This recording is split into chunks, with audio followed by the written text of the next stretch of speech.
शांताकारं भुजंगशयनं पद्मनाभं सुरेशं विश्वाधारं गगनसदृशं मेघवर्णं शुभांगं लक्ष्मीकान्तं कमलनयनं योगिभिध्यानगम्यं वंदे विष्णु भवभयहरं सर्वलोकैकनाथं।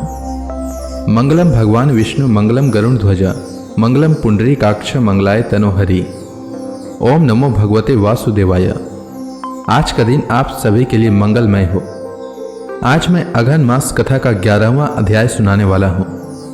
अघन मास भगवान श्री कृष्ण का सबसे प्रिय माह है। इस माह में भगवान श्री कृष्ण ने अर्जुन को गीता का ज्ञान दिया था। यही कारण है कि इस माह में भगवान कृष्ण की कथाओं का श्रवण अवश्य करना चाहिए। इससे घर में सुख समृद्धि आती है, साथ ही सभी संकटों का नाश होता है। तो आइए सुनते हैं मार्गशीर्ष मास की कथा का 11वां अध्याय। श्री पराशर जी आगे बोले, हे मैत्रेय, भगवान वासुदेव के इस प्रकार कहने पर देवदूत वायु उन्हें प्रणाम करके अपनी दिव्य गति से देवराज के पास चले गए। भगवान ने देखा कि द्वारकापुरी में रात दिन नाश के सूचक दिव्य, भौम और अंतरिक्ष संबंधी महान उत्पात हो रहे हैं। उन उत्पातों को देखकर भगवान ने यादवों से कहा, देखो, एक ऐसे घोर उपद्रव हो रहे हैं, चलो शीघ्र ही इनकी शांति के लिए प्रभास क्षेत्र को चले। श्री पराशर जी बोले, कृष्णचंद्र के ऐसा कहने पर महाभागवत यादव श्रेष्ठ उद्धव ने श्री हरि को प्रणाम करके कहा, भगवान, मुझे ऐसा प्रतीत होता है कि अब आप इस कुल का नाश करेंगे, क्योंकि हे कृष्ण, इस समय सब ओर से इसके नाश के सूचक कारण दिखाई दे रहे हैं। अतः मुझे आज्ञा दीजिए कि मैं क्या करूं। श्री भगवान बोले, हे उद्धव, अब तुम मेरी कृपा से प्राप्त हुई दिव्य गति से नर नारायण के निवास स्थान गंधमार्दन पर्वत पर, जो पवित्र बद्रिकाश्रम क्षेत्र है, वहां जाओ। पृथ्वी तल पर वही सबसे पावन स्थान है। वहां पर मुझ में चित्त लगाकर तुम मेरी कृपा से सिद्धि प्राप्त करोगे। अब मैं भी इस कुल का संहार करके स्वर्गलोक को चला जाऊंगा। मेरे छोड़ देने पर संपूर्ण द्वारका को समुद्र जल में डुबो देगा। मुझसे भय मानने के कारण केवल मेरे भवन को छोड़ देगा। अपने इस भवन में मैं भक्तों की हित कामना से सर्वदा निवास करता हूँ। श्री पराशर जी बोले, भगवान के ऐसा कहने पर उद्धव जी उन्हें प्रणाम करके तुरंत ही उनके बतलाए हुए तपोवन श्री नारायण के स्थानों को चले गए।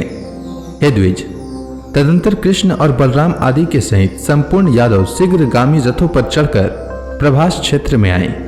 वहां पहुंचकर कुकुर, अंधक और वृष्णि आदि वंशों के समस्त यादवों ने कृष्णचंद्र की प्रेरणा से महापान और भोजन किया। पान करते समय उनमें परस्पर कुछ विवाद हो जाने से वहां कुवाक के रूप ईंधन से युक्त प्रलय कारिणी कलाग्नि धधक उठी। श्री मैत्रेय जी बोले, हे द्विज, अपना अपना भोजन करते समय इन यादवों में किस कारण से कलह अथवा संघर्ष हुआ, सो आप कहिए। श्री पराशर जी बोले, मेरा भोजन शुद्ध है, तेरा अच्छा नहीं है। इस प्रकार भोजन के अच्छे बुरे की चर्चा करते करते उनमें परस्पर विवाद और हाथापाई हो गई। तब वे देवी प्रेरणा से विवश होकर आपस में क्रोध से रक्त नेत्र हुए एक दूसरे पर शस्त्र प्रहार करने लगे। और जब शस्त्र समाप्त हो गए तो पासी में उगे हुए सरकंडे ले लिए। उनके हाथ में लगे हुए वे सरकंडे वज्र के समान प्रतीत होते थे। उन वज्र तुल्य सरकंडों से ही वे उस दारुण युद्ध में एक दूसरे पर प्रहार करने लगे। हे द्विज, प्रद्युम्न और सांब आदि कृष्ण पुत्रगण, कृतवर्मा, सातकी और अनिरुद्ध आदि तथा पृथु, विपृथु, चारुवर्मा, चारुक और अक्रूर आदि यादव गण एक दूसरे पर एरका रूपी वज्रों से प्रहार करने लगे। जब श्री हरि ने उन्हें आपस में लड़ने से रोका तो उन्होंने उन्हें अपने प्रतिपक्षी का सहायक होकर आए हुए समझा और उनकी बात की अवहेलना कर एक दूसरे को मारने लगे। कृष्णचंद्र ने भी कुपित होकर उनका वध करने के लिए एक मुट्ठी सरकंडे उठा लिए। वे मुट्ठी भर सरकंडे लोहे के मुसल के समान हो गए। उन मुसल रूप सरकंडों से कृष्णचंद्र संपूर्ण आतताई यादवों को मारने लगे तथा अन्य समस्त यादव भी वहां आकर एक दूसरे को मारने लगे। हे द्विज, तदंतर भगवान कृष्णचंद्र का जैत्र नामक रथ घोड़ों से आकृष्ट हो दारुक के देखते देखते समुद्र के मध्य पथ से चला आया। इसके पश्चात भगवान के शंख, चक्र, गदा, सारंग, धनुष, तरकस और खड़ग आदि आयुध श्रीहरि की प्रदक्षिणा कर सूर्य मार्ग से चले आए। हे महामुने, एक क्षण में ही महात्मा कृष्णचंद्र और उनके सारथी दारुक को छोड़कर और कोई यदुवंशी जीवित न बचा। उन दोनों ने वहां घूमते हुए देखा कि श्री बलराम जी एक वृक्ष के तले बैठे हैं और उनके मुख से एक बहुत बड़ा सर्प निकल रहा है। वह विशाल फनधारी सर्प उनके मुख से निकलकर सिद्ध और नागों से पूजित हुआ समुद्र की ओर गया। उसी समय समुद्र अर्घ लेकर उस महासर्प के सन्मुख उपस्थित हुआ और वह नाग श्रेष्ठों से पूजित हो समुद्र में घुस गए। इस प्रकार श्री बलराम जी का प्रयाण देखकर श्री कृष्णचंद्र ने दारुक से कहा, तुम यह सब वृतांत उग्रसेन और वासुदेव जी से कहो।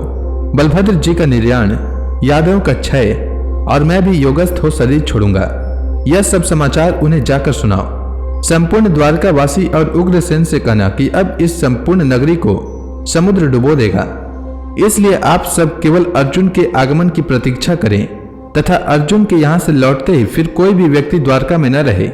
जहां वे कुरु नंदन जाएं वहीं सब लोग चले आएं। कुंती पुत्र अर्जुन से तुम मेरी ओर से कहना कि अपने सामर्थ्य अनुसार तुम मेरे परिवार के लोगों की रक्षा करना और तुम द्वारका वासी सभी लोगों को लेकर अर्जुन के साथ चले जाना। हमारे पीछे वज्र यदुवंश का राजा होगा। श्री पराशर जी बोले, भगवान श्री कृष्ण के इस प्रकार कहने पर दारुक ने उन्हें बारंबार प्रणाम किया और उनकी अनेक परिक्रमाएं कर उनके कथनानुसार चला गया। उस महाबुद्धि ने द्वारका में पहुंचकर संपूर्ण वृतांत सुना दिया और अर्जुन को वहां लाकर वज्र को राज्याभिषिक्त किया। इधर भगवान कृष्णचंद्र ने समस्त भूतों में व्याप्त वासुदेव स्वरूप पर ब्रह्म को अपने आत्मा में आरोपित कर उनका ध्यान किया तथा हे महाभाग, वे पुरुषोत्तम लीला से ही अपने चित्त को निष्प्रपंच परमात्मा में लीन कर तुरीय पद में स्थित हुए। हे मुनिश्रेष्ठ, दुर्वासा जी ने श्री कृष्णचंद्र के लिए जैसा कहा था उस द्विज वाक्य का मान रखने के लिए वे अपनी जानुओं पर चरण रखकर योग युक्त होकर बैठे। इसी समय जिसने मुसल के बचे हुए तोमर के आकार वाले लोह खंड को अपनी बाण की नोक पर लगा दिया था, वह जरा नामक व्याध वहां आया। हे द्विजोत्तम, उस चरण को मृगाकार देख उस व्याध ने उसे दूरी से खड़े खड़े उसी तोमर से बिंद डाला, किंतु वहां पहुंचने पर उसने एक चतुर्भुजधारी मनुष्य देखा। यह देखते ही वह चरणों में गिरकर बारंबार उनसे कहने लगा, प्रसन्न होइए, मैंने बिना जाने ही मृग की आशंका से यह अपराध किया है, कृपया क्षमा कीजिए, मैं अपने पाप से दग्ध हो रहा हूँ, आप मेरी रक्षा कीजिए। श्री पराशर जी बोले, तब भगवान ने उससे कहा, लुब्धक, तुम तनिक भी न डर, मेरी कृपा से तू अभी देवताओं के स्थान स्वर्गलोक को चला जा। इन भगवत वाक्यों के समाप्त होते ही वहां एक विमान आया, उस पर चढ़कर वह व्याध भगवान की कृपा से उसी समय स्वर्गलोक को चला गया। उसके चले जाने पर भगवान कृष्णचंद्र ने अपने आत्मा को अव्यय, अचिंत्य, वासुदेव स्वरूप, अमल, अजन्मा, अमर, अप्रेम्य, अखिलात्मा और ब्रह्म स्वरूप विष्णु भगवान में लीन कर त्रिगुणात्मक गति को पार करके इस मनुष्य शरीर को छोड़ दिया। तो इसी के साथ यह अध्याय समाप्त हुआ। इसके आगे की कथा मैं कल सुनाऊंगा। तब तक के लिए भगवान हरि का नाम लेते रहें। तो प्रेम से बोलिए विष्णु भगवान की जय, श्री कृष्ण भगवान की जय, तुलसी माता की जय, लक्ष्मी माता की जय, समस्त देवी देवताओं की जय।